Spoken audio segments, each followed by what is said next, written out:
మిగిలిపోయింది. సుమారు 1000 ఏళ్ల క్రితం తిరుమల నంబి అనే గొప్ప భక్తుడు ఉండేవారు.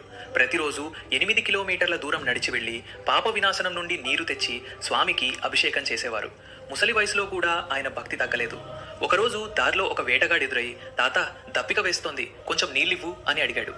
నంబిగారు, నాయనా, ఇది నా శ్రీనివాసుడి అభిషేకం కోసం తీసుకెళ్తున్న తీర్థం, ఎవరికీ ఇవ్వలేను అని ముందుకు సాగారు. కానీ ఆ వేటగాడు నవ్వుతూ నంబికి తెలియకుండా ఆ కుండకు రంధ్రం చేసి నీళ్లన్నీ తాగేశాడు.